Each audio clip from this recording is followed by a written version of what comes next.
भगवान महावीर के चरणों में शत शत वंदन नमन। आप सभी को मेरा सादर जय जिनेन्द्र। 16 सतियों की श्रृंखला में हम आज 8वीं सती के बारे में जानेंगे। 8वीं सती सती सुभद्रा। प्राचीन काल में वसंतपुर नगर में जितशत्रु नाम का राजा राज्य करता था। उनके पास जिनदास नाम का एक बुद्धिमान और योग्य मंत्री था। जिनदास की पत्नी का नाम तत्वमालिनी था। इनकी एक पुत्री थी जिसका नाम सुभद्रा था। जिनदास व उनकी पत्नी तत्वमालिनी दोनों ही पति पत्नी धर्म परायण थे। वे जैन धर्म के अनुयायी थे। उन्हीं धर्म के संस्कारों में सुभद्रा बड़ी होती है। वह बुद्धिमान, आकर्षण और प्यारी होती है। उसे जैन धर्म का गहन अध्ययन करने का अवसर मिला। विवाह होने पर सुभद्रा जैन धर्म के सभी पहलुओं में पारंगत हो चुकी थी और उत्साहपूर्वक विभिन्न धार्मिक अनुष्ठान किया करती थी। सुभद्रा की धर्म में रुचि देखकर उसके माता पिता ने विचार किया कि किसी भी प्रकार से धार्मिक टकराव से बचने के लिए जैन धर्म में आस्था रखने वाले व्यक्ति से ही उसका विवाह किया जाए, तभी सुभद्रा का जीवन सुखमय हो सकता है। इधर बसंतपुरी नगरी एक व्यापारिक नगरी होती है। दूर दूर से व्यापारी यहाँ व्यापार करने आते हैं। चंपापुरी नाम का एक शहर था। वहाँ पर संपन्न बौद्ध परिवार रहता था। उनके बेटे का नाम बुद्धदास था। वह बहुत ही चतुर, सुंदर और बुद्धिमान था। बुद्धदास भी व्यापार के लिए वसंतपुर आया। एक दिन उसने सुभद्रा को देखा। जानकारी लेने पर पता चला कि सुभद्रा अभी अविवाहित है, राजमंत्री की लड़की है। उसका विवाह उसके माता पिता जैन कुल में करना चाहते हैं। बुद्धदास ने सुभद्रा के साथ विवाह करने का विचार किया। वह जैन नहीं था, परंतु जैन होने का ढोंग करता। वह जैन उपाश्रय में जाता, संतों के पास जाता, सामायिक करता, जप तप करता, धर्म चर्चा में भी भाग लेता, लेकिन उसने मन से जैन धर्म को स्वीकार नहीं किया था। उसकी इन गतिविधियों को देखकर सभी उसे जैन समझने लगे थे। एक दिन बुद्धदास विवाह का प्रस्ताव लेकर जिनदास के पास पहुंच जाता है। जिनदास इच्छा के अनुकूल अपनी पुत्री के लिए वर पाकर खुश हो जाते हैं। अपनी पुत्री का विवाह बुद्धदास के साथ कर देते हैं। कुछ समय तक बुद्धदास अपने ससुर जिनदास के यहीं पर रहते हैं। बाद में आज्ञा लेकर सुभद्रा को लेकर अपने घर लौट आए। घर आने पर सुभद्रा को पता चलता है कि उसका पूरा परिवार बौद्ध धर्म को मानने वाला है। सभी बौद्ध धर्म के अनुयायी हैं। सुभद्रा मन ही मन सोच विचार में पड़ गई। सुभद्रा एक जैन श्राविका थी। वह जैन धर्म को समझती थी। तत्व ज्ञान उसे था। उसने भी निश्चय किया कि वह अपने धर्म पर दृढ़ रहेगी, प्राणांत कष्ट आने पर भी अपना धर्म नहीं छोड़ेगी। इस प्रकार निश्चय करके वह नियमित रूप से धर्म क्रियाएं किया करती और सबके साथ विनम्र, नम्रता और प्रेम से बर्ताव करती थी। मगर सुभद्रा की सासू को यह अच्छा नहीं लगता था।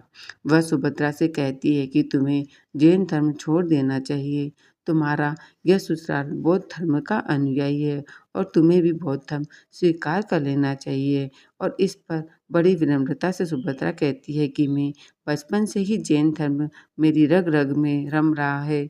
जैन धर्म में जो मेरी आस्था है वह कभी खत्म नहीं हो सकती। मैं प्राण छोड़ सकती हूँ मगर जैन धर्म नहीं छोड़ सकती।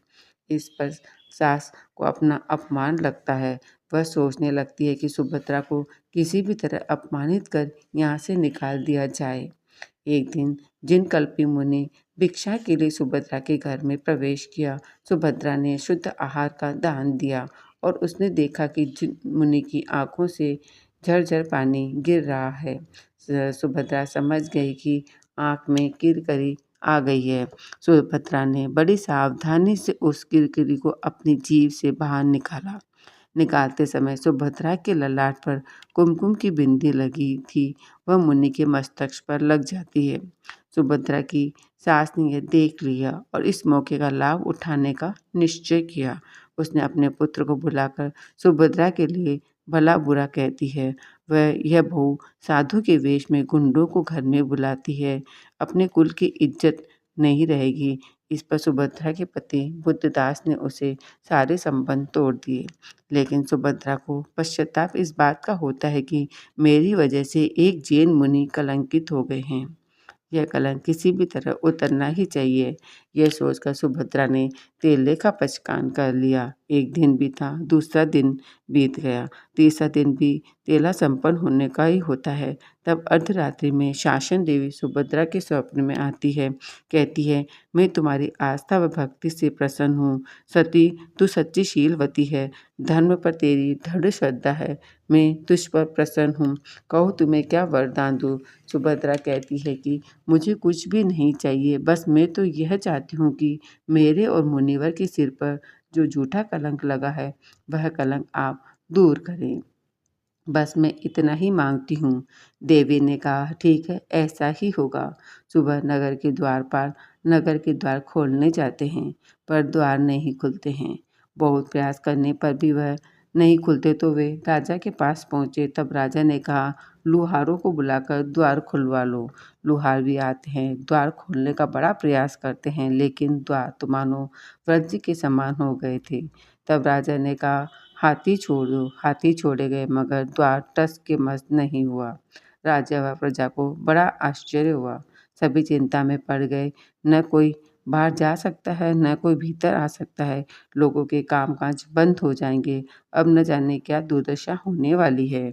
उसी वक्त एक भविष्यवाणी होती है कि नगर में जो भी सती स्त्री है, वह कच्चे सूत के धागे से चलनी को बांधे और कुएं से जल निकालकर द्वार पर छिड़केगी तो द्वार तुरंत खुल जाएंगे।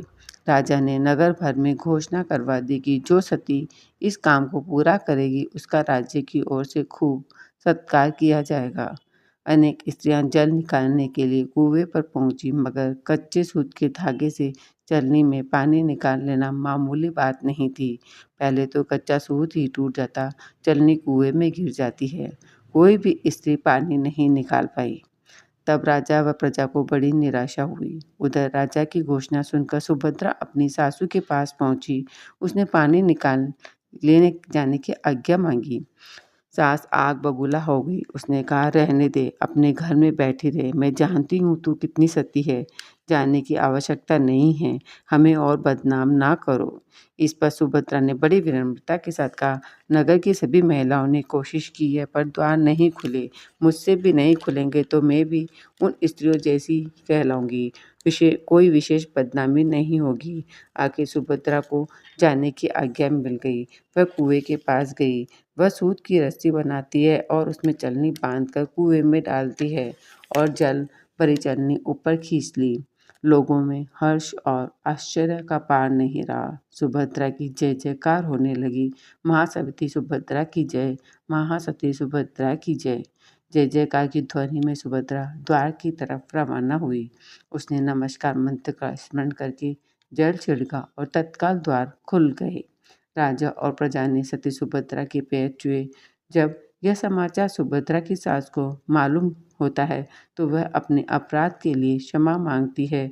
सुभद्रा के सभी घर वालों ने जैन धर्म को ग्रहण किया। कुछ समय बाद चंपा नगरी में भगवान महावीर का आगमन होता है और भगवान महावीर की देशना सुनने के लिए पूरा परिवार जाता है। उस समय चंपा नगरी के सभी लोग भगवान महावीर की देशना सुनने आते हैं। उसी वक्त सुभद्रा ने कहा, मैं भगवान के चरणों में दीक्षित होना चाहती हूँ। मैं अपना शेष जीवन धर्म में बिताना चाहती हूँ। परिवार से आज्ञा लेकर भगवान के चरणों में दीक्षित हो जाती है। वह स्वाध्वी बनकर चंदन बाला के सानिध्य में जप तप धर्म स्वाध्याय में आत्मा के कल्याण की साधना करने लगी। तीव्र तपस्या करके सिद्धि गति को प्राप्त करी। सुभद्रा माँ सती के जीवन से यह प्रेरणा मिलती है कि धर्म पर हमारी आस्था पक्की हो, हम किसी भी तरह उस पर टिके रहे, विश्वास रखें तो धर्म से हमारा कल्याण हो सकता है, हमें मुक्ति मिल सकती है, क्योंकि मनुष्य भव में ही मुक्ति मिलना संभव है। न मैंने आपको 8वीं सती के बारे में कुछ जानकारी दी है। इसमें अगर कुछ गलत कहा हो तो आप मुझे क्षमा करें। तस्य मिच्छामि सुकृतं। सादर जय जिनेंद्र।